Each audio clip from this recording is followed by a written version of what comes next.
Indian സിനിമയ്ക്കുണ്ടായ വലിയൊരു നഷ്ടമായിരുന്നു നടൻ സുശാന്ത് സിംഗിന്റെ അപ്രതീക്ഷിത വേർപാട്. 2020 ആത്മഹത്യ ചെയ്ത നിലയിൽ സ്വന്തം ഫ്ളാറ്റിൽ താരത്തെ കണ്ടെത്തുന്നത്. മരിക്കുമ്പോൾ 34 വയസ്സായിരുന്നു പ്രായം.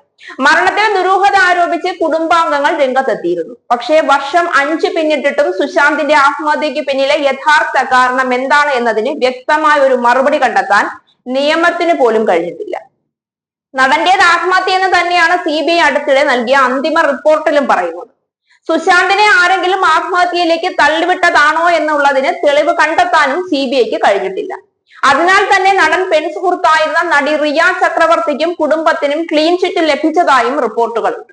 സ്വാഭാവിക അഭിനയം കാഴ്ചവെക്കുന്ന ബോളിവുഡിലെ അപൂർവം ചില നടന്മാരിൽ ഒരാളെന്ന വിശേഷണമായിരുന്നു സുശാന്തിന് സിനിമാ പ്രേമികൾ നൽകിയിരുന്നത്. 2020 ജൂൺ 14 മുംബൈയിലെ ബാന്ദ്രയിൽ നടനുള്ള അപ്പാർട്ട്മെന്റിലാണ് തൂങ്ങി മരിച്ച നിലയിൽ കണ്ടെത്തിയത്. ഇപ്പോഴിതാ താരത്തിന്റെ ആത്മാവുമായി സംസാരിച്ചുവെന്ന വാദവുമായി രംഗത്തെത്തിയിരിക്കുകയാണ് മീര എന്ന സ്ത്രീ. സൂപ്പർ നാച്ചുറൽ വിഷയങ്ങളിൽ താല്പര്യവും ഏറെ നാളുകളായി വിഷയത്തിൽ കൂടുതൽ പഠനങ്ങൾ നടത്തുകയും ചെയ്യുന്നയാൾ കൂടിയാണ് മീര. എബാക്ക് മീഡിയയ്ക്ക് നൽകിയ അഭിമുഖത്തിൽ സംസാരിക്കുകയായിരുന്നു മീര. ആത്മാക്കൾ പല കാര്യങ്ങൾ കൊണ്ടുവരാറുണ്ട്. നമ്മളെക്കാൾ വേഗതയാണ് അവരുടെ ചിന്തകൾക്ക്. അവർക്കെല്ലാം അറിയാം. ചില ആത്മാക്കൾ നമ്മളെ സമീപിക്കുന്നത് അവരുടെ എന്തെങ്കിലും ആവശ്യങ്ങൾ കൊണ്ടായിരിക്കും. ഇതൊക്കെ ആരോടെങ്കിലും പറഞ്ഞാൽ മീരാജിക്ക് എന്തെങ്കിലും കുഴപ്പമുണ്ടോ എന്നാകും ആളുകൾ ചോദിക്കുക. അനുഭവിച്ചാലേ അത് മനസ്സിലാവും. ആത്മാക്കളെ കണ്ട് പേടിക്കേണ്ട കാര്യമില്ല. മക്കൾ കർമ്മങ്ങൾ കൃത്യമായി ചെയ്യാത്തതിന്റെ വിഷമം ചില ആത്മാക്കൾ പറഞ്ഞിട്ടുണ്ട്. മക്കളോട് പറഞ്ഞ് കർമ്മങ്ങൾ ചെയ്യിക്കുക എന്നതാണ് ഇവരുടെ ആവശ്യം. പലപ്പോഴും ഞാൻ ഹെൽപ്ലെസ് ആവാറുണ്ട്. ചിലപ്പോഴൊക്കെ അവരോട് സംസാരിക്കുമ്പോൾ സങ്കടം തോന്നും. ഞങ്ങളുടെ വീടിന്റെ പൂജാമുറിയുടെ സമീപം സ്ഥിരമായ ഒരു ആത്മാവിനെ കാണാറുണ്ടായിരുന്നു. കുറെ ദിവസങ്ങളോളം ആ എനർജി വീട്ടിലുണ്ടായിരുന്നു. ഞങ്ങൾക്ക് മുൻപ് ആ വീട്ടിൽ താമസിച്ചവർ ചെയ്ത ചില വഴിപാടുകൾ പൂർത്തിയാക്കിയിരുന്നില്ല. അതുകൊണ്ട് തന്നെ ആ ആത്മാവിന് ആ വീട് വിട്ട് പോകാൻ കഴിയാത്ത അവസ്ഥയായിരുന്നു. ചില തോന്നലുകൾ അവർ നമുക്ക് തന്നുകൊണ്ടിരിക്കും. യാത്രകൾ പോകുമ്പോഴും വഴിയിൽ വെച്ച ആത്മാക്കളുടെ പ്രസൻസ് കിട്ടാറുണ്ട്. ചില കാര്യങ്ങൾ അവർ ആവശ്യപ്പെടാറുണ്ട്. കഴിയുന്നതെല്ലാം ഞാൻ ചെയ്യാറുമുണ്ട്. ഒരു ദിവസം ഉറങ്ങുന്നതിനിടയിൽ ഞാൻ ഞെട്ടി എഴുന്നേറ്റു. ശേഷം കാണുന്നത് നല്ല പൊക്കമുള്ള ഒരു ആത്മാവിനെയാണ്. എന്തിനാണ് നിങ്ങൾ വന്നിരിക്കുന്നതെന്ന് ഞാൻ ചോദിച്ചു.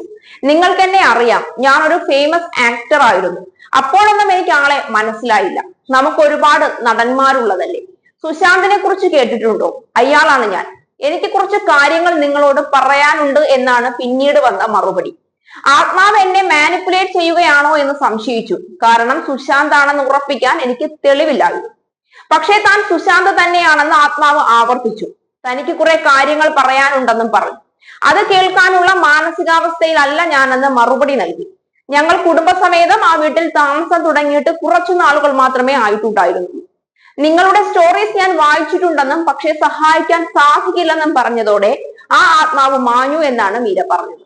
വീഡിയോ വൈറലായപ്പോൾ വിമർശനമാണ് മീരയ്ക്ക് കൂടുതൽ ലഭിച്ചത്. ഹിന്ദി നടന്റെ ആത്മാവ് മലയാളം സംസാരിച്ചോ എന്നുള്ള തരത്തിലായിരുന്നു കമന്റുകൾ.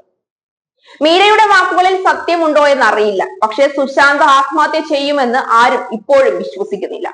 അതുപോലെ സുശാന്തിന്റെ മരണശേഷം ബോളിവുഡ് ഇൻഡസ്ട്രിയിൽ നിന്ന് പിന്നീട് പല നല്ല സിനിമകൾ പോലും വന്നിട്ടില്ല. പിന്നെ ഇന്ന് ജീവിക്കുന്നവരെക്കാൾ കൂടുതൽ മരിച്ചവരാണല്ലോ എന്നുമാണ് മീരയുടെ അഭിമുഖത്തിൽ ലഭിച്ച വിവിധ അഭിപ്രായങ്ങൾ.